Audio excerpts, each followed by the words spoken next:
Quedamos en Octavia Gil. Exactamente, y ahí terminamos la presentación del día de ayer. Bueno, ya estoy empezando a grabar, les deseo buenas noches, a medida que se vayan integrando, ahí yo voy a ir aceptando. Acuérdense que esta semana es un poquito más heavy, porque es harto lo que tenemos que pasar para tratar de empezar a colocarnos al día por el desfase de una semana y media que tuvimos. Aún así vamos a quedar con un PPT en contra, pero la idea es ir avanzando, y si nos queda tiempo, también vamos a alcanzar a ver un poquito la pauta del la primera evaluación que tienen ustedes, ¿ya? Ya saben la lógica, si tienen cualquier duda, ustedes me interrumpen nomás, me hablan, activan su micrófono y me la hacen ver, ¿ya? Así que vamos a partir entonces desde ya, en virtud del tiempo, y aprovechar bien el tiempo que tenemos. ¿Cómo van a toda esta con el resto de los cursos? ¿Van bien? ¿Han ido avanzando?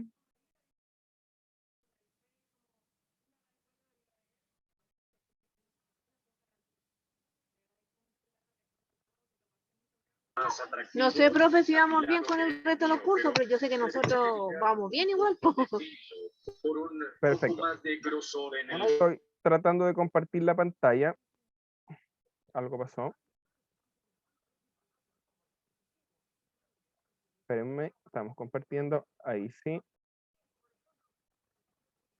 Y viene llegando otra estudiante. Ya, la idea es que vayamos avanzando, al menos en esta asignatura, que es la que me atañe. ¿En la otra les dieron ya fechas de evaluaciones o no? ¿Sí? Súper. Ya, yo ayer les di así como una ayuda, más o menos, y aún para que les quede más claro, y después vamos a, ojalá alcanzamos a ver la pauta, son 2 PPT que tenemos hoy en día, y si alcanzamos a ver la pauta bien, que va a ser una línea de tiempo, y ahí ustedes se van a dar cuenta en qué va a consistir la línea de tiempo. Así como a modo de sugerencia, traten de colocar algo que se llama paradigma religioso, colóquenlo ahí, que sería como el hito más importante, y que yo después les voy a explicar lo que es un paradigma. Religioso era más o menos así como, ahora me dio calor, es como recapitulando lo que se les dijo en algún momento de que las primeras ayudas eran religiosas, ¿se acuerdan? Venía de la iglesia, pero no por un tema de ayudar al otro, o sea, se ayudaba al otro, pero no era el fin principal era tener la salvación eterna, ¿ya? Porque si yo ayudaba, se supone que era un buen samaritano, era un buen prójimo y me iba a salvar. Y acuérdense que eso tiene que ver con el paradigma religioso, ¿ya? Luego vimos la COS, que eso es la segunda parte importante de la, o sea, disculpen, como segundo tema fue la ley de los pobres, me ando adelantando. La ley de los pobres, que fue el primer estamento y fueron las primeras reglas que se fueron creando para una ayuda más eh, estatal, por decir algo, hacia la población más vulnerable. Y después surge lo que es la COS como tercer hito principal, y que da los lineamientos o los primeros enfoques de lo que es el trabajo social, ¿ya? Entonces, eso lo vimos ayer, vimos bastante, espero que le haya quedado claro, y si que no les quedó claro, pueden volver a revivir las clases como están grabadas. Y hoy hay un cuarto punto muy importante, y el último, que es el movimiento obrero, ¿ya? Entonces, con eso perfectamente ustedes ya pueden desenvolverse bastante bien para su próxima evaluación. Una vez que yo les explique la pauta, igual se van a dar cuenta que les voy a explicar lo que es la revolución industrial, a lo mejor van a tener que investigar un poquito de revolución francesa, pero esto es lo grueso ya, y que ustedes pueden explayarse bastante bien en su primera calificación, ¿ya? Eso fue como más que nada un cuadro resumen de lo que hemos ido viendo, y ahora vamos a empezar a lo que es el movimiento obrero, ya que si tienen alguna duda, yo lo que es, no es tan importante, yo sigo de largo, pero cuando hay cosas bastante más importantes, ustedes saben que yo por lo general bajo el PowerPoint, lo conversamos, si tengo que dictarle, les dicto o se lo explico de manera mucho más detallada. Partimos con movimiento obrero, ya nace en Foch en 1909, hacia 1917, y se convierte en una asociación sindical de orientación socialista liderada por Luis Emilio Recabarren. No sé si ubican a Luis Emilio Recabarren, fue una persona muy importante, obviamente a lo mejor no es completamente la ideología política que yo represento, pero él fue uno de los fundadores del Partido Comunista Internacional, y también apoyó en la conformación del Partido Comunista de Chile, ¿ya? Más que nada como tema de cultura universal, sus restos están en el cementerio general, cerca de la entrada por Recoleta, así que más o menos para que supieran quién era Luis Emilio Recabarren. En 1918 se formó la Asamblea Obrera de Alimentación, que organizó protestas frente a la carestía de la vida, ¿ya? Entonces aquí los movimientos surgidos por Luis Emilio Recabarren, ya en 1918, empiezan a protestar frente a ¿quién? A la carestía de la vida que pertenecía al paradigma religioso que dije al principio de la clase, o a la religión católica. En 1922 se funda el Partido Comunista, que se adhiere a la Tercera Internacional, que tiene que ver netamente con los principios e ideologías de este partido. Eso más que nada como un poco de historia, ¿ya? Entonces surge desde 1909 y en 1917 ya se constituye como una organización, ¿ya? Si quieren ir anotando ahí y como dato más importante. Las huelgas y las protestas, obviamente que cuando se surgió este movimiento socialista comunista de aquel entonces, hubo las primeras protestas y huelgas, ¿ya? En 1903, obreros de la compañía de vapores pedían aumento de salarios. Hubo 30 muertos y 200 heridos, para que se hagan una idea. En 1905, la huelga de la carne por el alto precio de este alimento, 70 muertos y 300 heridos. 1906, huelga en Antofagasta, solicitaron horario para almorzar. Miren de lo que estamos hablando, o sea, en 1906 hubo una huelga para solicitar algo tan digno para los trabajadores como es la hora de colación, y un reajuste del 20%. Desórdenes hubo, incendios fueron reprimidos por el ejército, ¿ya? Bueno, una de las cosas que hoy también se sigue presentando en la sociedad, en Chile, etc. En 1907, la huelga de la Santa María de Iquique, que yo no voy a andar mucho en eso, pero todos sabemos lo que pasó en esa escuela, el cambio radical que produjo en el tema laboral aquí en Chile. Aquí, y esto es muy importante, dentro de los movimientos obreros encontramos tres, ¿ya? Y esto sí que me interesa que se fijen, que es el ludismo, que una de sus características principales que tiene es acciones organizadas que constituían la destrucción de la maquinaria por parte de los trabajadores, ya que reducían la mano de obra. Entonces, fue un movimiento, que después lo vamos a explicar. ¿Ves, profe, disculpe, sabe que mi diapo no está avanzando? No sé si no la ha movido, quedé en movimiento obrero al principio, nada más. Mi diapo no ha ido avanzando la página. Yo igual, profe. Va, qué raro, a mí me aparece acá. A ver, Sí, no sé. voy a dejar de compartir y vamos a compartir de nuevo. Gracias, profesor. Ahora, ¿No aparece nada todavía? de- Ah, deber- ahí está empezando ahora a sí, avanzar. Ahí estoy en otra. El movimiento obrero así es como en un cuadro. sí, eso, ya. Aquí lo que me interesa, acuérdense que esto es el cuarto lineamiento, los micrófonos, el cuarto lineamiento para su línea de tiempo. Aquí me interesa que presten atención en estas tres cosas, en el ludismo, en el cartismo y en el trade unión, ya que son dos, o sea, son tres movimientos dentro del movimiento obrero que se produjeron. Y aquí, el ludismo, que este primero que está acá, no sé si ahora ya logran ver el monito, ¿sí? Perfecto. El ludismo, dentro de estos primeros movimientos que hay, es las primeras protestas obreras, ¿ya? Esa fue una de las características que estuvo. Las primeras formas de protestas obreras se detectan en Gran Bretaña en la segunda década del siglo XIX, cuando surge el conocido movimiento ludista, o ludismo, del que estamos hablando, nombre que deriva de un personaje real o inventado, un obrero, Netherlud se llamaba, cabecilla de este movimiento de protesta, que se canalizaba hacia la destrucción de la maquinaria o el maquinismo, y que por pronto se extenderá por varios condados de Inglaterra, donde la industria textil se había convertido en la principal manufactura, ¿ya? Entonces, ahí, si ustedes lo quieren anotar a grandes rasgos, y que me interesa enseñarles lo principal, más que ahondar mucho en estos movimientos, estamos estudiando trabajo social, no historia, es que, si gustan anotar ahí, el ludismo surge por parte de obreros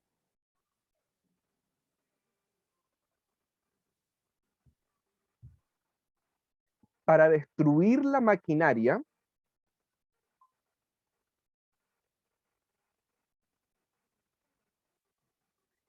ya que ésta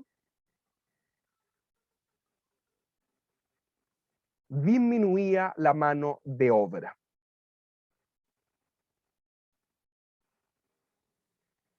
Entonces, eso es, y ahí yo se lo explico vuelvo a reiterar, si bien es importante en la historia, y yo siento que esta primera unidad es muy teórica, las que vienen después ya tienen que ver mucho más directamente con nuestra profesión, bueno, igual tiene que ver con nuestra profesión, me interesa que eso sepan del ludismo, más que fecha importante o día importante es eso, es un movimiento obrero que buscó destruir las maquinarias. ¿Por qué? Porque las máquinas estaban acelerando el proceso de revolución industrial y la mano de obra se estaba viendo mermada, estaba disminuyendo. ¿Ocurre hoy en día? Obvio que ocurre hoy en día. Yo creo que ustedes van a un Sodimac, van a un Líder, van a cualquier supermercado y ya cada vez están quedando menos cajeros y están sustituyéndolo por estas cajas automáticas. O es cosa de ir a un servicentro y ya los bomberos de a poco están empezando a desaparecer y uno tiene que cargar combustible. Así que eso tiene que ver con el ludismo, el movimiento de aquel entonces. ¿Alguna duda o vamos bien? Súper. Cartismo es el segundo movimiento y dice lo siguiente, y yo después obviamente le voy a hacer micrófono, por favor, y yo después voy a hacer una definición para que nuevamente les quede claro. El movimiento cartista supone una versión más organizada del movimiento obrero y que se desarrolla entre 1837 y mediados del siglo XIX.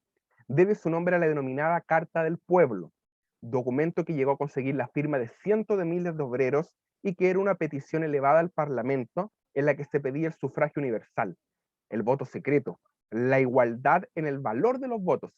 En definitiva, el movimiento obrero decía participar en el juego político y de ahí mediante la presentación de leyes en el Parlamento, es decir, una legislación social, mejorando las condiciones de vida de los obreros industriales. Entonces, el primero fue el ludismo, coloquen ahora como segundo el cartismo,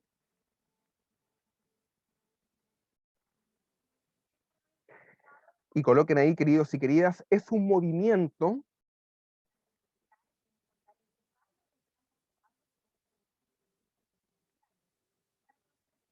que busca el sufragio universal,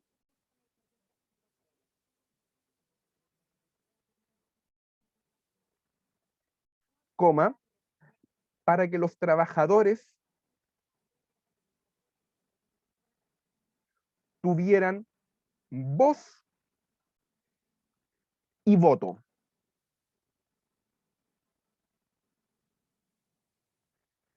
Entonces, queridos y queridas, ¿ah? ¿Alguien me habló? Sí, es que no escuché la última parte. Dijo para que los trabajadores tuvieran voz y voto. Sí, voz y voto. Eso mismo. ¿Ya?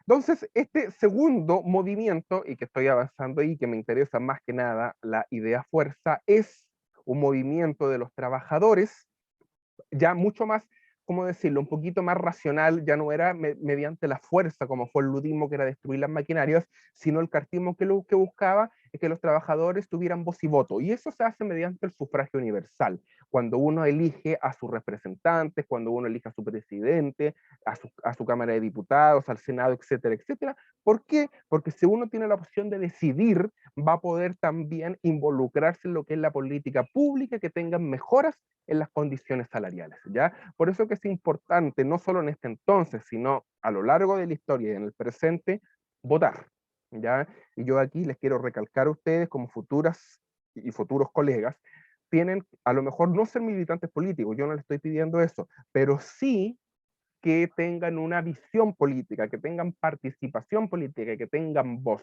¿ya? Un trabajador o trabajadora social que no tiene argumentos a lo mejor para felicitar o para criticar una política pública, estamos mal, ¿ya? Y ustedes se van a ir dando cuenta, cuando uno ejerce la profesión, tiene que estar metido en el tema político. Hoy uno tiene que tener a lo mejor una cierta mirada de lo que es el IFE, de lo que pasó con el bono de la clase media, de lo que está pasando con el Tribunal Constitucional con el tercer retiro, ¿ya? Yo a lo mejor no le estoy diciendo ni que anden con las banderas de la UDI o del Partido Comunista, no, pero sí que tengan cierta visión política, no partidista, y si la tienen bien, pero sí una visión política de los hechos que están ocurriendo. Y este movimiento, como fue el cartismo, fue muy importante porque puso a los trabajadores en el centro para que pudieran decidir a elegir sus representantes, ¿ya? Entonces, llevamos dos movimientos obreros que me interesan, el ludismo y el cartismo.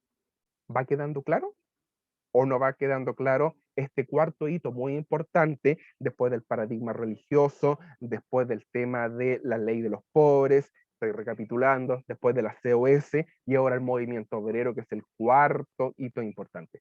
¿Vamos bien? ¿Se va generando un hilo conductor en las clases o en las clases? Sí, se entiende, profe. Súper. Y luego viene el sindicalismo, lo mismo, se lo voy a leer y después le voy a hacer una definición mucho más sencilla. Pero a pesar de los obstáculos legales surgieron diversas formas de asociacionismo, en vez de enredar la palabra, obreros sostenidas por las cuotas que pagaban los trabajadores y ofrecían protección para los asociados, el mutualismo, en caso de accidente o enfermedad. A partir de 1824, las leyes británicas autorizan el asociacionismo obrero, que darán origen a lo que podemos considerar los primeros sindicatos de obreros, las llamadas trade unions, que era lo que nombrábamos delante, en la que en principio se unían los trabajadores con un mismo oficio en una localidad. Estas asociaciones se irán uniendo entre sí hasta formar enormes federaciones que van a la participación activa en política contingente y en defensa de los derechos de los trabajadores. Bonita la definición, me gustó. Coloquen ahí, el sindicalismo es el tercer movimiento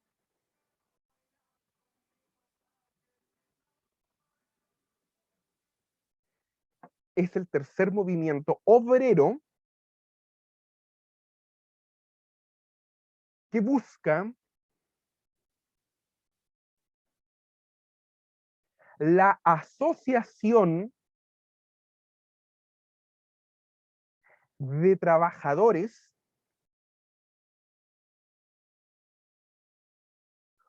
con el fin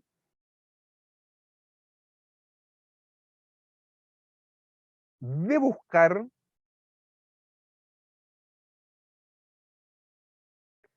mejores condiciones laborales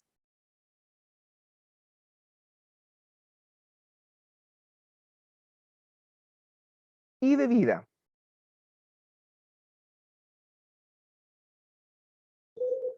Punto seguido.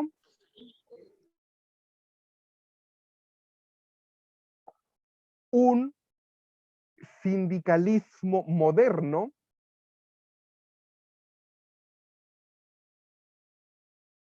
debe apuntar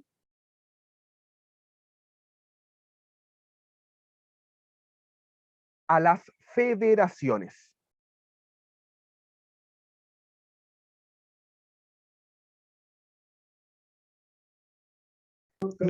Profe, no escuché lo último. ¿A la qué? Federaciones.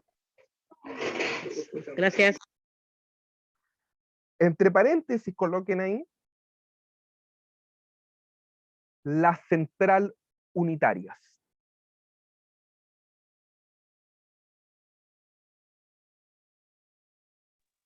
Disculpe, profesor, ¿la central qué? Unitarias. Ya. Entonces, el sindicalismo es eso. Partimos, y vuelvo a recapitular hasta que se lo aprendan de memoria, el ludismo que buscaba destruir las máquinas porque se estaba disminuyendo la mano de obra. Luego hay un segundo movimiento obrero que es el cartismo, que buscaba el sufragio universal de los trabajadores, ¿cierto? Para que tuvieran voz y voto y representación electoral. Y esta tercera o tercer movimiento obrero es el sindicalismo, que es la agrupación de trabajadores en sindicatos que buscaban mejoras en sus condiciones de vida y en sus condiciones laborales, ¿ya? Y ahí encontramos, yo creo que ustedes, Juan, han trabajado laboralmente, más de alguna vez han estado a lo mejor en un sindicato o han conocido un sindicato, pero los sindicatos de por sí son maleables. ¿En qué sentido? De que a lo mejor muchos representantes no tienen la fuerza de generar grandes cambios frente al empleador. Y ahí este mismo sindicalismo, un sindicalismo mucho más moderno, creó las federaciones, ¿ya? Y las federaciones, ¿qué es lo que son? Son un conjunto de sindicatos o lo que se llama o se conforma en algún momento la central unitaria. Y ahí, por ejemplo, encontramos la Central Unitaria de Trabajadores, lo que se conoce como CUT, que es una agrupación de varios sindicatos que buscan, se supone, ciertas mejoras laborales en los trabajadores, ¿ya? Entonces, esas son las centrales unitarias. O, por ejemplo, está la ANEF, no sé si han escuchado de la ANEF, que es la Asociación Nacional de Empleados Fiscales, ¿ya? Que ahí están todos los empleados fiscales de todos los tipos, los municipales, los gubernamentales, los legislativos, etcétera, etcétera. Es decir, del sindicalismo, de los sindicatos, partimos algo mucho más grande que eran las federaciones. ¿Y para qué se hace esto? Para tener mayor presión frente a el Estado o frente a los gobiernos si es que hay algún tema que parece injusto o injusta para los trabajadores, ¿ya? Entonces, eso es lo que me interesa de este PPT. Si bien es cierto, el PPT es más extenso, pero hay mucho relleno en el PPT y siento que es para que ustedes se vayan en banda. Esas son las tres ideas fuerzas, esas son las tres visiones importantes que tiene el movimiento obrero, ¿ya? Que es el ludismo, que es el cartismo y que son las federaciones. Y ustedes van a ver, a lo mejor ahora se les hace raro qué diantre tiene relación con el trabajo social, obviamente que tiene mucha relación con el trabajo social, ¿ya? Y yo aquí, si bien es cierto, pasa a ser, entre comillas, parte del movimiento obrero, quise destacar también, junto con mi colega que hicimos este PPT, es los estudiantes, ¿ya? Los estudiantes también han sido siempre un proceso de cambio frente a todas las desigualdades o los movimientos que se han producido. Es cosa de ver a lo mejor el estallido del año 2019, que surge con el tema de los estudiantes, o cuando recién la gente empezó a reclamar después de pasar tantos años de la dictadura de Pinochet a pasar en una democracia, fue con la Revolución Pingüina. Ahí como que los ánimos se empezaron a crispar y a movilizar y la gente empezó a exigir, ¿ya? Por eso que quise destacar a los estudiantes que dicen que se organizan en la fecha y en la revista Claridad, que hoy en día pasa, plantearon los problemas sociales y políticos en la opinión pública, muchas de las cosas si se relaciona con el trabajo social, si tú protestas, si tú haces algún tipo de presión frente a mejoras en la calidad de vida de las personas, también va a repercutir en el trabajo social. ¿Por qué? Porque nosotros vamos a tener más acción donde movernos, van a haber más recursos frescos para nuestros usuarios que podamos gestionar, ¿ya? Los estudiantes también se empatizaron con la idea socialista y anarquista, ahí a lo mejor todos, soy mucho más cercano en mi caso, y si ustedes tienen otra visión, la respeto también, a un movimiento socialista, pero no anarquista. Yo creo en el Estado, y creo que el Estado debe tener preponderancia frente a ciertos temas para regular la calidad de vida de las personas, así que yo no comparto nada con el anarquismo. Si es que hay alguien anarquista, lo respeto, a lo mejor no comparto la posición, pero sí con una visión mucho más socialista del tema. Y obviamente atacaron el parlamentarismo, que eso es muy importante. La Cámara de Diputados empezó a hacer cambios, se empezaron a hacer, entre comillas, a lo mejor el acuerdo por la paz, llegar a una nueva constitución. Entonces, los estudiantes en todas las épocas han sido importantes en todos los movimientos obreros. Entonces, ¿qué es lo que me interesa aquí, queridos y queridas? Que ustedes presten mucha atención, es que cuando yo les explique la pauta en un ratito más, ¿ya? Prestan atenciones en estos 4 grandes movimientos, y los vuelvo a repetir para los que se integraron después: paradigma religioso, ley de los pobres, ya se lo saben, la COS, y después los movimientos obreros. ¿Sí? ¿Alguna duda hasta ahí? ¿Alguien que quiere decir algo? ¿Alguien que le haya quedado duda de todo lo que hemos ido hablando? Quedo atento en estos 3 minutitos, 4 minutitos que quieran decir algo. Profe, ¿le puedo hacer una? Qué bueno, qué alegría. Qué bien. Profe, Sí, ¿puedo le hacer escucho. una consulta? ¿Me puede repetir lo último que dijo? Si yo anoto todo. ¿Pero qué fue lo último que dije? Dijo paradigma religioso y nombró varios hacia abajo. Sí, pues, los cuatro pilares que hemos visto desde la clase del día de ayer y que van a ser parte de su evaluación, ¿ya? Y que ustedes tienen que prestar mucha atención. Si bien es cierto, hemos hablado muchas cosas en esta clase, desde la clase día 1 en que tuvimos hasta este momento, pero todo esto se resume en lo siguiente: en un paradigma religioso, ¿ya? Que tiene que ver, acuérdate, con el tema de la religión, que la gente ayudaba No a lo mejor por ayudar directamente al prójimo, sino por el tema de la salvación eterna. Eso era uno.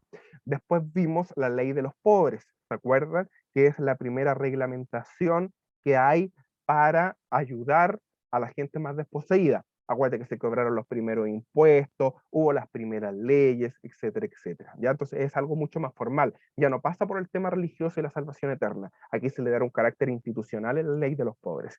Y luego parte la COS, que fue lo tercero que dije, y lo que vimos ayer también, que son las primeras escuelas de la asistencia social, ¿ya? Se crea lo que es el método, las primeras estrategias de intervención, ¿se acuerdan que lo vimos ayer? Parte de las primeras visitas domiciliarias, etcétera, etcétera. Y por último, partimos con los movimientos obreros, que es el cuarto pilar que se sostiene en nuestra profesión, y ese cuarto pilar del movimiento obrero se subdivide en tres: en el ludismo, que tiene que ver con la destrucción de las maquinarias, como lo dijimos, porque se estaba quitando la mano de obra. Luego viene el cartismo, que es el sufragio universal, ¿cierto? Para que los trabajadores tuvieran voz y voto. Y por último, tuvimos el tema del sindicalismo, que son los primeros sindicatos, esta agrupación de trabajadores, que también fueron federaciones, ya, que buscaban mejoras en la vida de las familias y en la vida de los trabajadores. Es decir, todo esto lleva un hilo conductor. Partimos desde algo tan básico como era la ayuda del cristianismo hasta hoy en día, y que tiene que ver mucho el tema de los sindicatos, de la revolución, y que tiene que ver parte con nuestra profesión. Y eso es como el resumen que te dice, querida Karen, no solo de las últimas dos clases, sino el resumen desde el día 1 que partimos hasta el momento. Muchas gracias, profe. Perfecto. ¿Alguien más? ¿O avanzamos? Avanzamos entonces. ¿Ya? Ahora vamos a ver lo siguiente. Déjenme ver aquí. Déjenme buscar el PPT. Súper. Este más cortito. Y aquí yo obviamente, cuando ustedes se asusten o vean algo complicado, ustedes saben, ya me conocen, ya llevamos hartas semanas juntos, ya llevamos 4 semanas.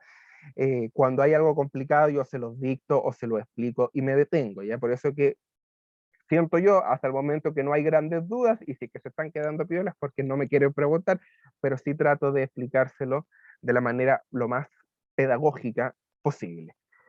Partimos, y este PPT ya está en esta semana 4, y ya de a poco nos empezamos a colocar al día con el resto de los cursos. Partimos ya con este material que está en la semana que estamos viendo, que es la semana 4. ¿Alguien me habló? Yo, Nicolás. Nicolás. No, quería saber eso. Esta clase ya nos pondríamos al día, ¿cierto? Sería la cuarta semana, para ir en orden. Sí, estimado compañero. Si bien es cierto, Vale. yo después le voy a dar una tareita porque se supone que el día martes es asincrónico y no le voy a dar ningún tema. Yo aquí lo que le explique en este PPT resumen, porque a mí me exigen 1 por semana, yo de repente de tonto me doy la paja y hago 2. En este más corto lo quise hacer de manera lo más entendible posible para que entiendan lo que es un paradigma, sobre todo en el primer pilar, que es un paradigma religioso que les dije. Pero después hay un PPT dentro de esta misma semana que es extenso, tiene como 40 láminas. Pero yo siempre le he dicho, bueno, muchos de los que están acá ya han estudiado, creo que tú estudiaste en algún momento, me dijiste, ¿cierto? Sí, comunicación audiovisual. Claro, tú te das cuenta que cuando uno lee, yo me acuerdo cuando saqué la licenciatura en la SEC, me hacían leer mamotreto, y ahí sí que uno la sufría, mamotreto de 200, 300 hojas de una semana para otra y la prueba, ¿ya? Y al final siempre, no sé si tú compartes el mismo diagnóstico, es que siempre los libros o los textos giran en torno a 2 o 3 temas, y después se van a la redundancia. Lo mismo pasa con los PPT. Yo en algún momento les dije que obviamente aquí estamos supeditados al tema de la plataforma Zoom, pero si yo estuviera directamente en la sala de clase, yo no soy de PPT, yo soy de plumón y pizarra, soy en eso chapado a la antigua, soy de mucho esquema, de muchas cosas. Entonces hice este PPT que es mucho más corto, que es mucho más sencillo, ya, que sea mucho más entendible. Si tengo que dictarle algo, les voy a dictar, pero sí también hay algo de respaldo si ustedes se quieren seguir interiorizando y quieren seguir leyendo mucho más al detalle de lo que es un paradigma dentro de la misma semana. Hay otro PPT que tiene 40 y tantas láminas. ¿Quedó clarito? Súper claro, profe. Perfecto, ¿ya? Entonces, este es como lo más didáctico y lo más claro para que ustedes me entiendan. Formación profesional y epistemología del trabajo social. No estoy por qué ando con la lengua enredada hoy. Y epistemología del trabajo social. Hoy empezamos a ver ya, terminamos lo que era la historia más dura. Y aquí yo ya como que empiezo a entrar en éxtasis porque esta parte de las clases ya me gusta porque nos estamos acercando a lo más práctico, ¿ya?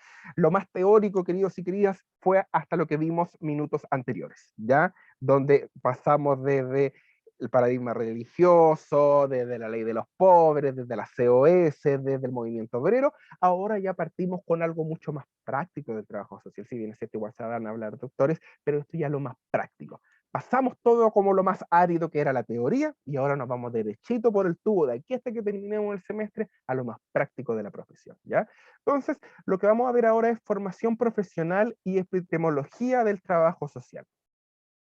Orígenes del trabajo social, perspectiva endogenista y perspectiva crítica, ¿ya? Y ahí hay dos monitos, hay un monito así como feliz y hay como un monito como abriendo la boca, si ustedes se dan cuenta. Luego les voy a... Otra vez no Profe, se... Esto va avanzando. No se ve, no está avanzando. Ya, vamos a compartirla de nuevo.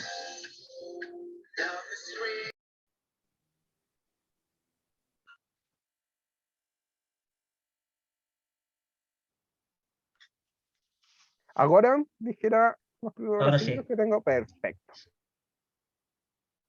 Ya.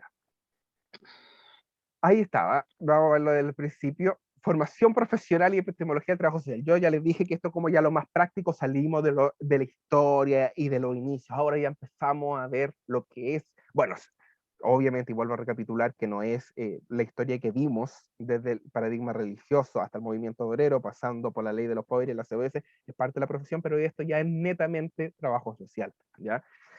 Formación profesional y epistemología del trabajo social. Vamos avanzando. Orígenes del trabajo social. Hay una perspectiva endogenista y hay una perspectiva crítica, ¿cierto? ¿Están viendo la lámina ahora? Fabiola, ¿la estás viendo y que te veo en la página? Sí, perfecto. Entonces, Difícil a ver. hay un monito que está como feliz, tranquilo, y hay como un monito que está con la boca abierta, ¿ya? Y dice trabajo social y al medio hay un signo de pregunta. Coloquen perspectiva endogenista.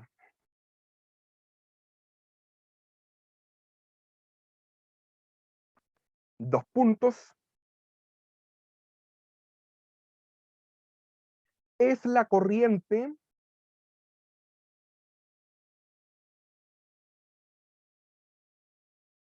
positivista del trabajo social.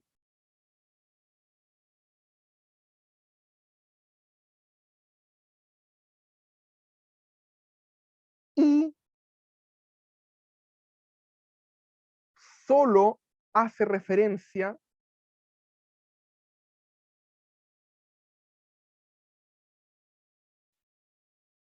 el aplicar metodológicamente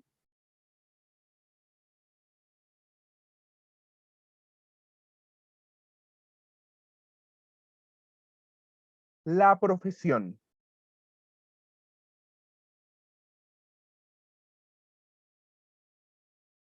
Punto aparte, yo después se las voy a explicar una a una. Perspectiva crítica, dos puntos.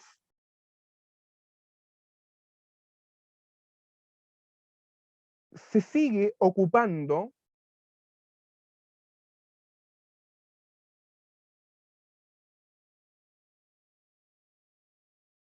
la metodología de la profesión,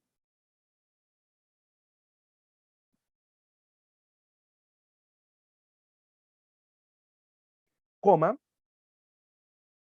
pero criticando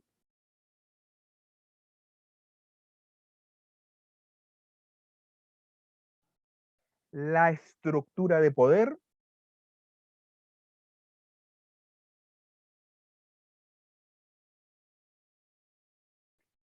y los mecanismos de ayuda.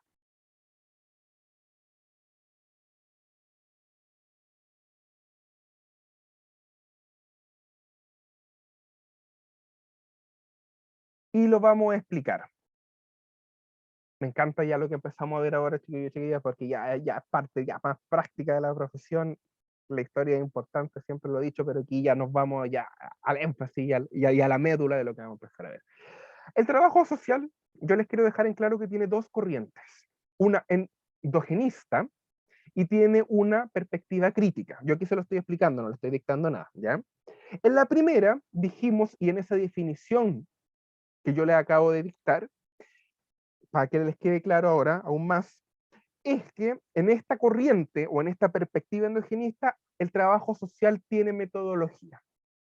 También quiero dejar en claro que en la perspectiva crítica también hay metodología. Y aquí hablo de metodología, que es el proceso cuando yo intervengo. ¿Se acuerdan cuando les dije en clases anteriores que uno interviene con técnicas, que después los vamos a ver, instrumentos, procedimientos, metodologías? Por ejemplo, tengo una técnica importante que es la visita domiciliaria, tengo un instrumento por excelencia que es el informe social, tengo instrumentos para calificación socioeconómica como lo es el registro social de hogares, tengo también instrumentos para programarme como la carta GAN, que todo eso lo vamos a ver en algún momento. Entonces, hay que ocupar técnica de procedimiento, ¿ya? Eso tiene que ver con la metodología. Pero la perspectiva endogenista solo se limita a eso. Es como que uno es A, B, C, D, solución o no solución, se cierra el caso. ¿Se entiende? En cambio, que desde la perspectiva crítica, y aquí, que también lo vamos a ver en algún momento y no voy a ahondar mucho en el tema, surge con la reconceptualización del trabajo social, que más adelante vamos a ver lo que es la reconceptualización, no se preocupen ahora, ¿eh? Pero más o menos a grandes rasgos la reconceptualización del trabajo social surge a finales de la década de los 80 y tiene que ver principalmente con el cambio de visión que tenía el trabajo social. Porque la perspectiva endogenista, si ustedes se dan cuenta, cuando yo estoy hablando mucho de metodología, ¿qué es lo que puede erradicar? Les pregunto a ustedes, ¿en qué? ¿Se acuerdan que lo dijimos en algún momento? Visita, registro social de hogares, califica, no califica. ¿En qué puede erradicar eso? ¿Se acuerdan que hablamos de un concepto importante en su momento? El asistencialismo, En el asistencialismo. Súper bien, excelente, en el asistencialismo. ¿Ya? Esta persona tiene el 40%, se le aplica la ficha, se le aplica el registro social de hogares, bla, bla, bla, bla, bla, bla, y tiene ayuda o no tiene ayuda. ¿Le toca el bono o no le toca el bono? ¿Ya? Pero en cambio, con la perspectiva crítica, también, y eso yo lo dejé en claro adelante, también tienen metodología, también hay técnica, instrumento y procedimiento, pero acá el trabajador social desde la reconceptualización a fines de los 80, que surge en América Latina, ¿ya?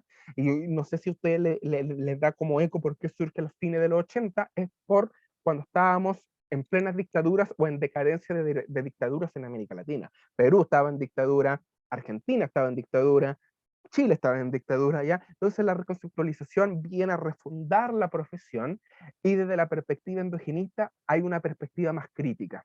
¿Seguimos ocupando metodologías? Sí, pero criticamos el sistema. A lo mejor, si es que la señora no puede obtener el bono de la clase media, vamos a hacerle la apelación. Si es que a lo mejor el servicio de puestos internos no me da una respuesta, pasemos a la superintendencia de pensiones. Entonces, es ir buscándole, como se dice, la quinta pata del gato para que el trabajo social no solo esté sumeditado a las estructuras de poder. Eso es lo que hace referencia.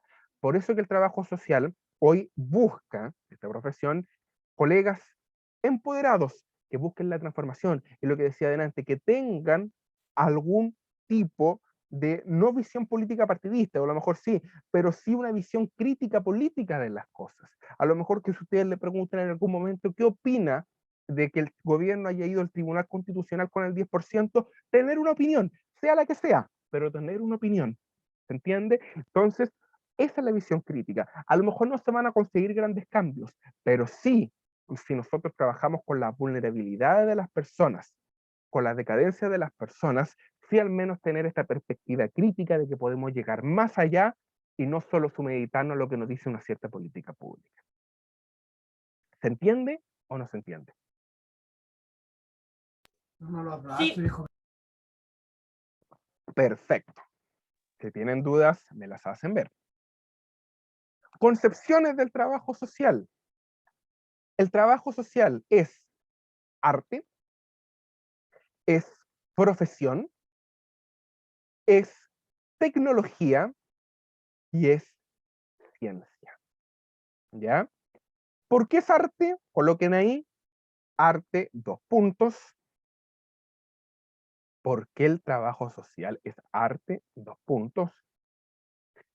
Porque tiene la capacidad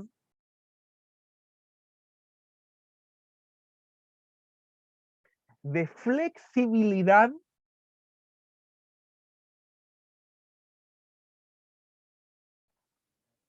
al momento de la intervención.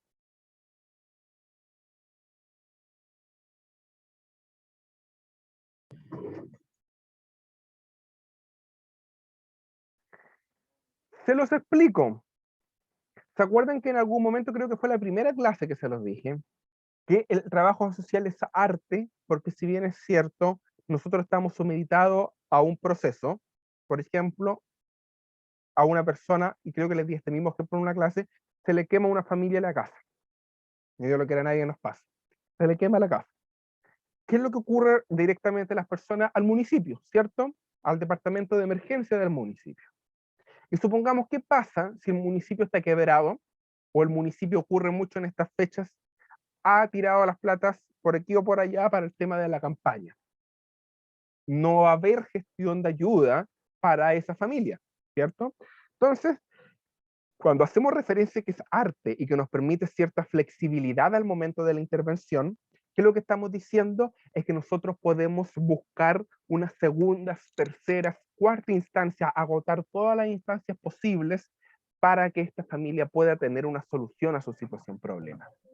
Profe, ¿tiene que ver con el concepto de creatividad? Que usted dijo que había que ser creativo. Muy bien. Tú para ser artista tienes que ser creativo. Tú para ser un buen pintor, un buen cantante, tienes que ser creativo. Lo mismo del arte. Súper bien, Loreto. Entonces, eso es ir más allá, es ser creativo, es tener esta visión de arte que no solo a lo que nos dicen o sumeditarnos a lo que nos dicen las estructuras. También yo les dije en algún momento que van a haber instituciones que obviamente son extremadamente rígidas, pero sí, por ejemplo, municipios, oficinas parlamentarias, o donde nos desempeñamos la mayoría de los trabajadores sociales, nos permite cierta flexibilidad, ¿ya? Entonces, eso es lo que tiene que ver con el arte del trabajo social.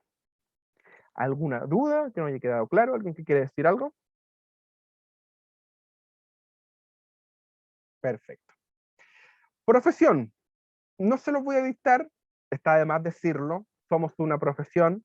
¿Por qué? Porque se desarrolla principalmente en institutos profesionales, en algún momento estaban en los colegios, en universidades, etcétera, etcétera, y se supone que pasamos a ser profesión porque adquirimos ciertos procesos y aprendizajes en una institución que te los va a entregar, ¿ya? Entonces, obviamente somos una profesión, a diferencia de la historia que vimos antes de la COS, cuando era un paradigma, o cuando recién Juan Luis Vive nos decía un tipo de ayuda, que ni siquiera éramos profesión, no éramos nada todavía, aquí somos profesión por eso.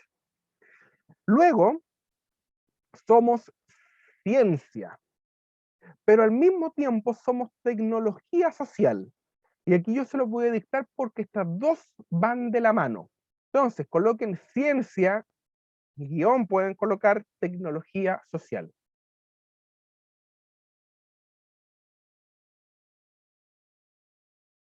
Algunos autores, estoy dictando, algunos autores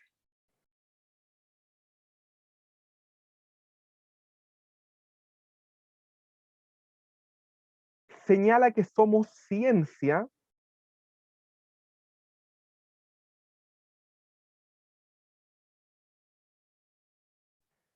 porque tenemos un método propio.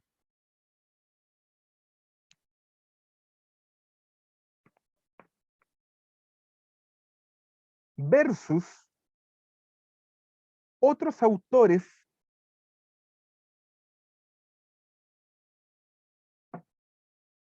que señalan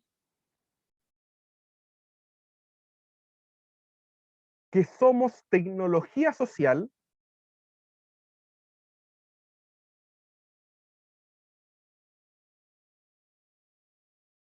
ya que compartimos método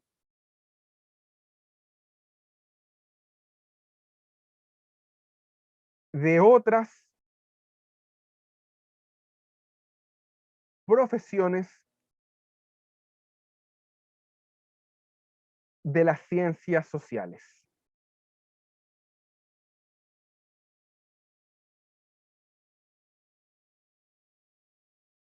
Explico, más que nada para que les quede claro.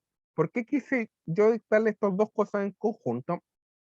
Porque todavía está la controversia y hay muchos autores de trabajo social, Ezequiel Anderek, Mary Richmond, que tiene cierta visión, Adela Cortina, que tiene otra visión, que después más adelante van a ir conociendo a esos autores, es que dicen que somos ciencia porque tenemos un método propio, es decir, tenemos técnicas y procedimientos que son propios del trabajo social y no vas a hacer ciencia. ¿Me explico? ¿Ya? Entonces tenemos como una cierta matriz, un cierto ADN, que son nuestras técnicas propias, que son nuestras visiones propias para poder intervenir.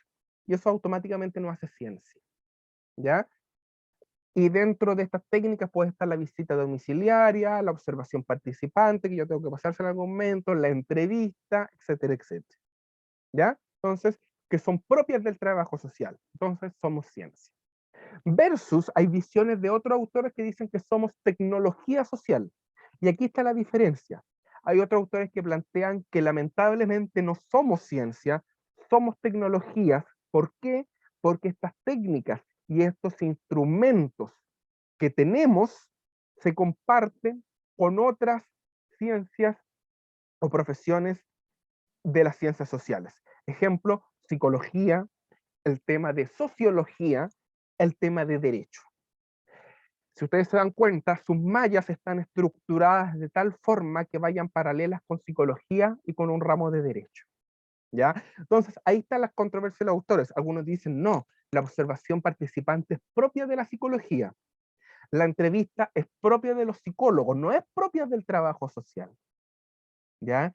O algunos dicen, con suerte, lo que es propio, entre comillas, propio, es la visita domiciliaria. Esa es como la técnica de excelencia que tiene el trabajo social. Ya los psicólogos, por lo general, no van a las casas a visitar, los sociólogos no van a la casa a visitar. Entonces, ¿captan la diferencia? Algunos dicen que somos ciencias, porque todas estas técnicas, todos estos instrumentos y todas estas metodologías son como de propiedad intelectual, por decir algo, del trabajo social, versus algunos que dicen que somos tecnología, porque lamentablemente muchas de las técnicas o instrumentos que tenemos son compartidas de otras profesiones de las ciencias sociales.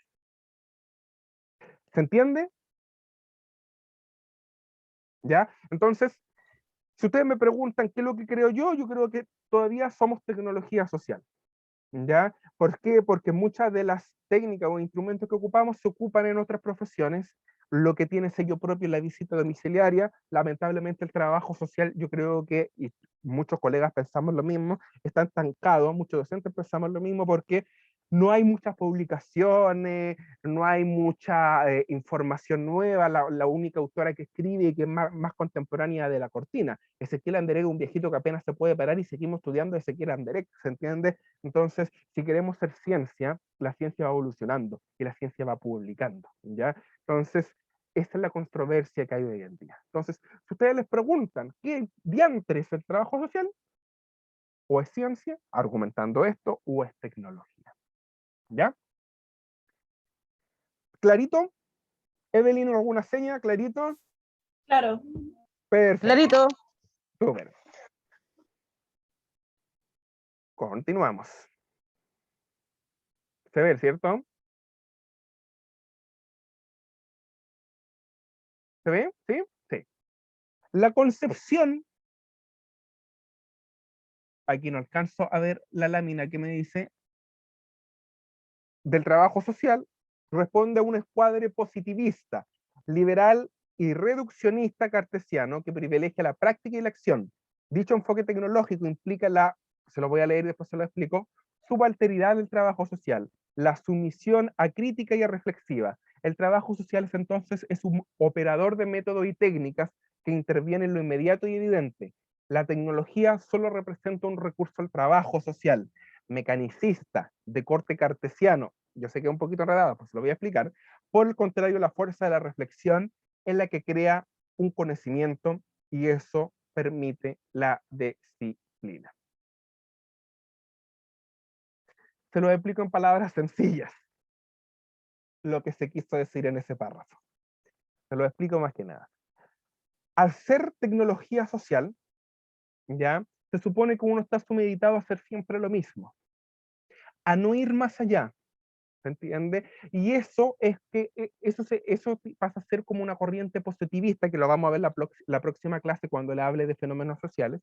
Pasamos a ser como una corriente mucho más positivista, en el sentido de que no criticamos nada, de que aplicamos siempre estas técnicas e instrumentos que ni siquiera son propias porque somos una tecnología social. Entonces, eso es lo que nos quiere decir el autor en palabras sencillas, ¿ya? Profesor, disculpe, ¿podría decirlo el concepto, pero un poco más lento? Muy rápido lo está haciendo. Más lento quiere. Lo que te estoy diciendo, en palabras mucho más lentas y más sencillas, es que desde el positivismo, o esta visión positivista, o esta crítica que se le hace al positivismo, es que al ser tecnología, nosotros tenemos técnicas y instrumentos, ¿cierto? Que ni siquiera son de nosotros, son compartidas, a excepción de la visita domiciliaria. Y no somos capaces de criticar o ir más allá, ¿ya? Entonces, esa es la crítica que se le hace a la tecnología social. No es como la ciencia. Me explico. Si somos tecnología, vamos a estar siempre igual. No vamos a avanzar mucho. Vamos a aplicar siempre la visita domiciliaria, la observación, la entrevista. En cambio, si tú eres ciencia, vas a tener nuevas técnicas, vas a tener nuevos instrumentos. A lo mejor vas a poder estudiar más por qué las personas son pobres o por qué la clase media está en esta vulnerabilidad de que si queda sin pega o se van a cuarentenas caen automáticamente a la pobreza. Y eso a ti te lo da la ciencia, ¿ya? Entonces, eso, en palabras sencillas, lo que decía el autor, es una crítica a la tecnología social. Ojalá que un día aspiramos a hacer ciencia, donde creemos conocimiento, donde creamos nuevos mecanismos de intervención o nuevas acciones que al final van a radicar en mejoras para la calidad de vida de nuestros usuarios. Ahora sí, Carmen. Estaba armando el concepto a lo que estaba diciendo. Usted dijo que que el autor decía de que deberíamos haber seguido ciencias para poder crear nuevas soluciones, una cosa así. Obvio, y para que la profesión pueda evolucionar, ¿ya? Si no vamos a quedar siempre sumeditados o quedados a lo mismo, ¿ya?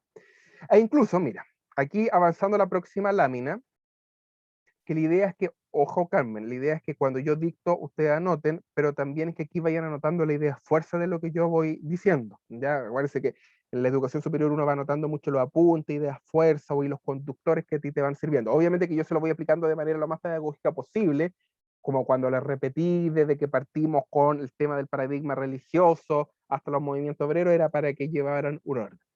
Kirchnerman, que es un autor muy importante del trabajo social, nos dice lo siguiente: el trabajo social es disciplina científica, ¿ya? Él tiene una visión. En tanto, posee un saber conceptual de la problemática que aborda, realiza sistematización de sus prácticas, exhibe una amplia y variada y fundamentada bibliografía especializada y constituye una auténtica praxis social.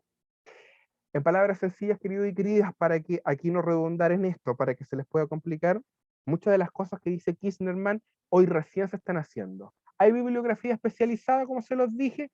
Sí. ¿Hay bibliografía de trabajo social? Pero es insuficiente. Se está sistematizando, no quiero ahondar en lo que es sistematización, porque en algún momento lo vamos a ver y es muy complejo de explicar, pero vamos a tener que pasarlo. Sí, se está sistematizando. Yo tuve que hacer una sistematización para defender el título en el Instituto de los Leones. Hoy no piden sistematización, o sea, en vez de ir avanzando, vamos retrocediendo. Entonces, muchas de las cosas que dice Kirchnerman se hacen, pero se hacen a medias. Entonces, por eso que se critica que hoy todavía el trabajo social no puede basar a ser ciencia, sino que es tecnología social. ¿Sí? Y esto es lo mismo, miren, aquí lo que me quiero adentrar es en lo siguiente. Esto es lo mismo. Esto es muy importante, que es parte de su próxima evaluación. Lo otro es lo mismo en la redundancia en la que entramos, que el trabajo social tiene que ser técnico, práctico emancipador. Yo le voy a explicar los tres, después le dicto paradigma, y aquí ya les va a quedar claro el PPT completo. Hay un paradigma positivista que dice que el trabajo social tiene que ser técnico. Primero se los voy a leer y se los voy a explicar. Y este paradigma positivista dice que es ciencia, empírico, analítico, es racional, es técnico, es instrumental, es neutralidad valorativa y política, es teoría sobre la práctica. Se los leo y se los explico para que se queden tranquilos y tranquilas.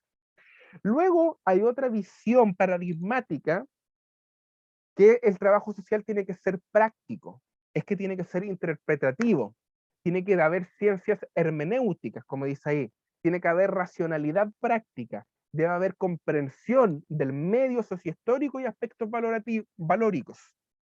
Y hay una visión tercera que tiene que ser emancipador, que es dialéctico, que tiene que ser con unas ciencias sociales, las ciencias sociales tienen que ser sociocríticas, debe haber racionalidad dialógica, debe haber una acción reflexiva y comunicativa, debe haber una concienciación, debe haber una crítica y transformar la realidad.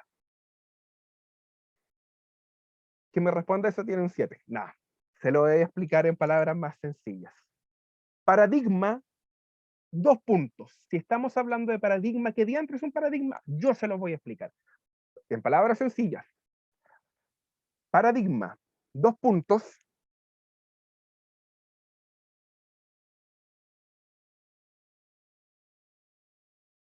Es la visión ideológica y personal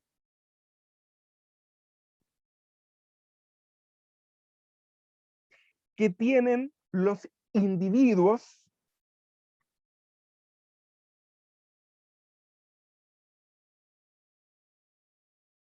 frente a ciertos temas.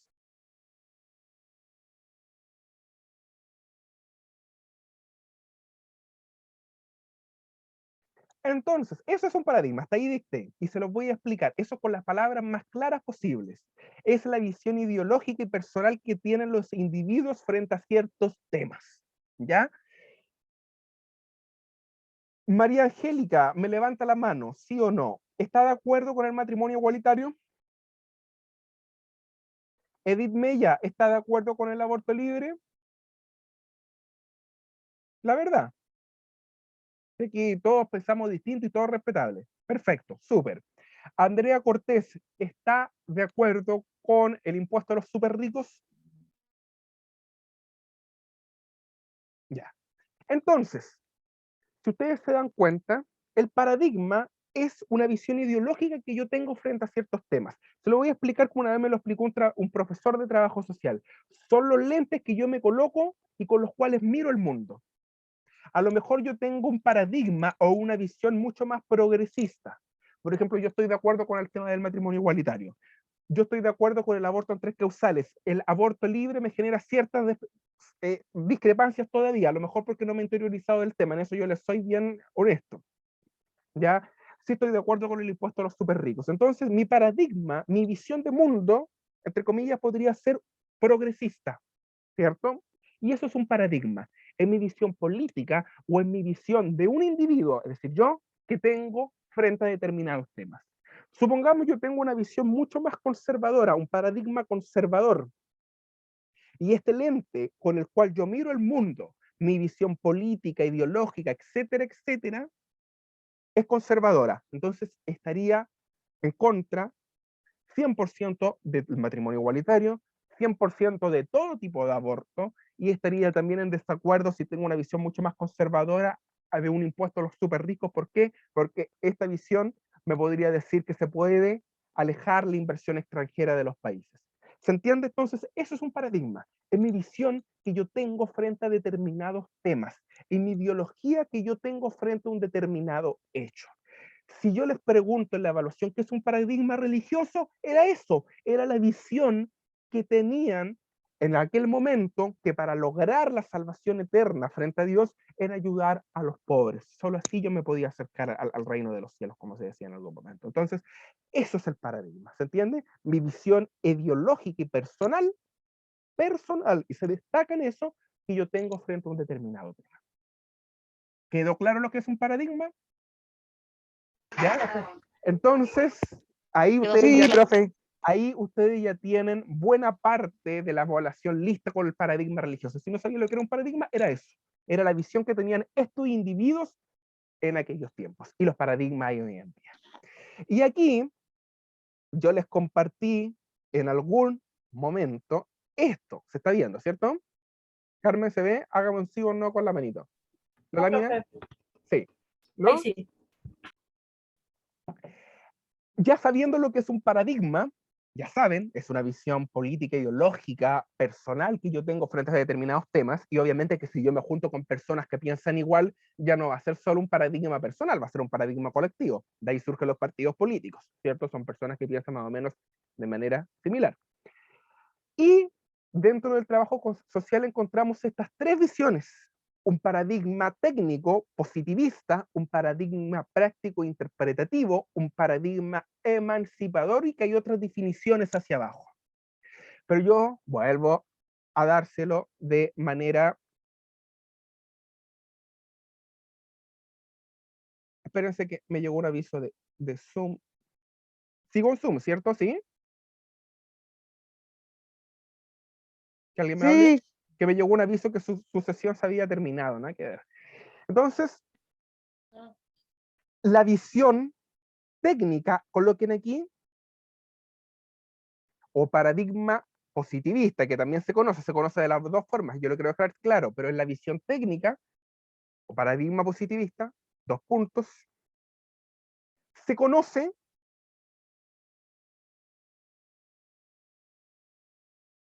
como el trabajador social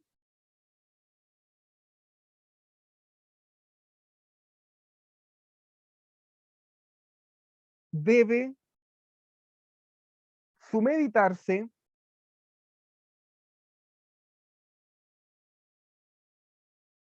a las técnicas, sumeditarse a las técnicas e instrumentos.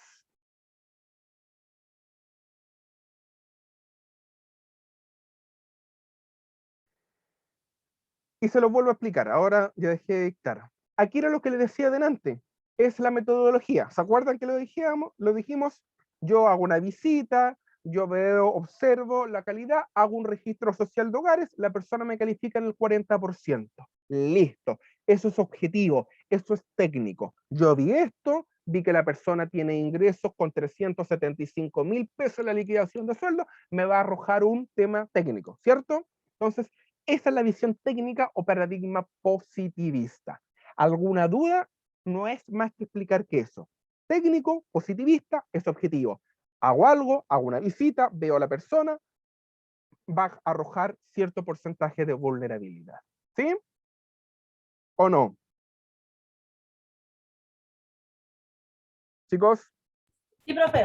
perfecto. Luego, paradigma interpretativo, coloquen ahí. O visión práctica, lo que se conoce de las dos formas, ¿ya? Dos puntos.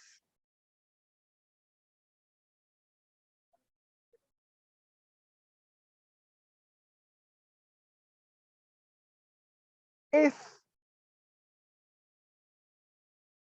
la comprensión del trabajador o trabajadora social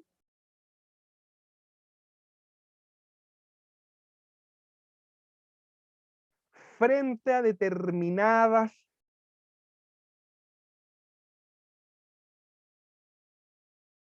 situaciones de los usuarios.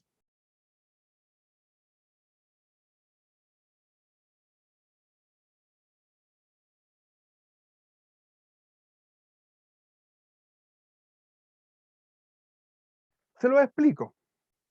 Así como dijimos que la visión técnica o paradigma positivista era la objetiva, técnica, procedimiento, y a mí me da un resultado objetivo, por ejemplo, la ponderación del registro social de hogares, en la visión práctica o paradigma interpretativo, yo aparte de tener este tema objetivo del registro social de hogares, ¿ya? Yo, como trabajador o como trabajadora social, yo también saco una interpretación de ciertos temas. Me explico. Tú, para el registro social de hogares, con 400.000 pesos, a lo mejor puede ser una familia de clase media, ¿se entiende? Pero supongamos cuando uno va a hacer una visita domiciliaria, se va a dar cuenta que las carencias son mucho más altas que esos ingresos. Entonces, aquí, como es un paradigma interpretativo, valga la redundancia, el trabajador o trabajadora social interpreta esta realidad. Y eso es lo que permiten hoy muchos instrumentos. Por ejemplo, el informe social, que yo les voy a enseñar a hacer en algún momento, o el diagnóstico. Si hay algo objetivo, como el registro social de hogares, que a mí me pide ingresos, y si usted está en un determinado ingreso, va a estar en una determinada ponderación, en el paradigma interpretativo, yo a lo mejor con un informe social puedo hacer que ese registro social de hogares en algo objetivo, que era una liquidación de sueldo, me baje porque yo estoy interpretando como profesional de otra forma la carencia o necesidad de su usuario. ¿Se entiende? Perfecto. Y la última. Paradigma emancipador. O también conocido como crítico dialéctico, ¿ya?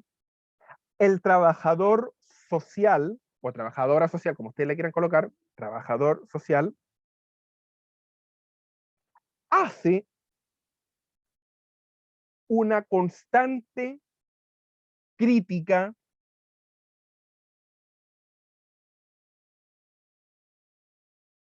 al sistema de evaluación de la pobreza.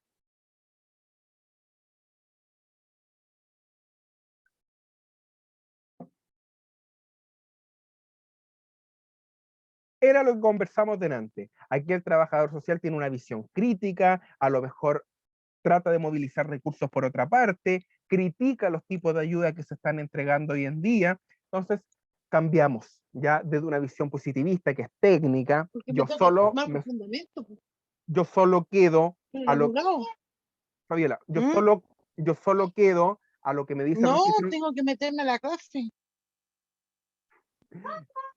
Entonces, Fabiola, el micrófono. Entonces, en una visión positivista, dijimos que solo en lo técnico está el instrumento, etcétera, etcétera. Después, en una visión descriptiva, está cuando el trabajador social describe esta situación. En esta visión crítica, el trabajador social critica a lo mejor por qué los y las usuarias no son acreedores de esa ayuda, ¿ya? Y que sirve para movilizar recursos. Si yo veo que tengo una usuaria que postuló a la pensión básica solidaria y no califica desde una visión técnica, a lo mejor desde mi visión crítica va a ser, coloquemos un nuevo informe médico, vayamos nuevamente al COMPIN, insistamos con el tema de la pensión, ¿se entiende? Entonces cambia la perspectiva de las cosas desde este paradigma, desde esta visión o desde esta interpretación que yo tengo frente a determinados hechos.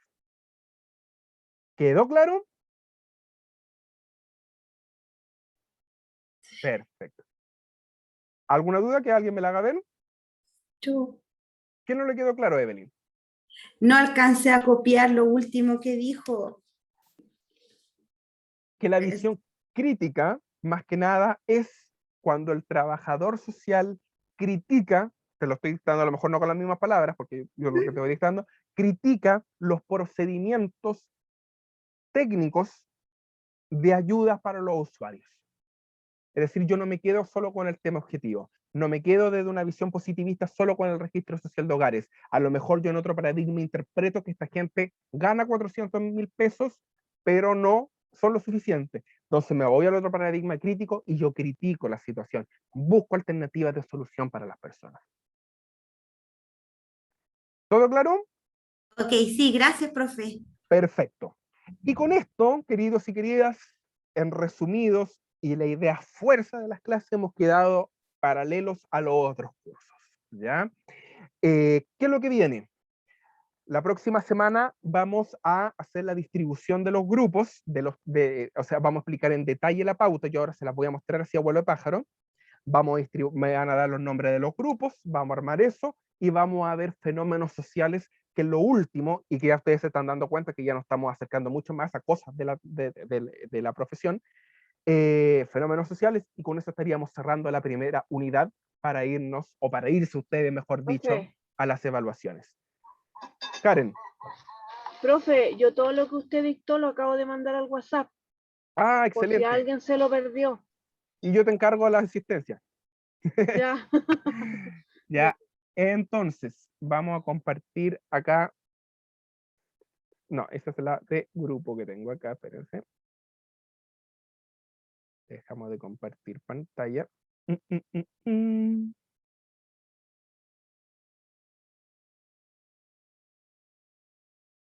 Y ahora la comparto nuevamente. Chuta, no me aparece, espérense.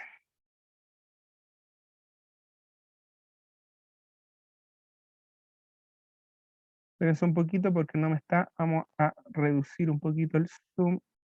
Y vamos a...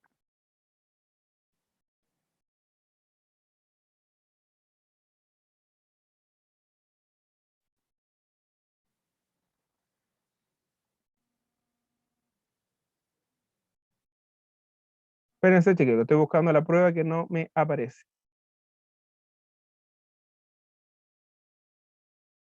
No, no me la deja compartir, pero sí se las voy a leer, ¿ya? Porque la vamos a ver bien la próxima semana. Miren, lo que tienen que hacer, no sé si me están escuchando, instrucciones generales. Primero ustedes van a tener que hacer un informe. Los estudiantes deberán realizar un informe donde destaquen uno de los hechos históricos y o fenómenos socioculturales relevantes del siglo XIX y XX, justificando la forma como estos incidieron en la génesis de la profesión. Es decir, yo por eso le hice harto hincapié en lo que le acabo de nombrar delante: paradigma religioso, la COS, el tema de la ley de los pobres y el tema de los movimientos obreros. Todo ello incidieron en la profesión. Ahí ya tienen buena parte del trabajo hecho. Formalidades. Deberán conformar grupos, ¿ya? Los grupos los quiero dejar en claro, que son 4 por tema del instituto. Me mandó 4, ni más ni menos. Traten de organizarse de aquí al día miércoles. Si es que no tienen conformados los grupos, ahí vamos a conformar con estudiantes que falten. Obviamente, si el curso es número impar, se puede tolerar un grupo de 5 o de 4, o de 3, mejor dicho, pero solo uno si es que el curso llegara a resultar en número impar, ¿ya? Mediante sorteo en aula virtual, dice la pauta, pero lo vamos a hacer la próxima clase en vivo y en directo, se definirá el tema a trabajar por cada dupla de trabajo, ¿ya?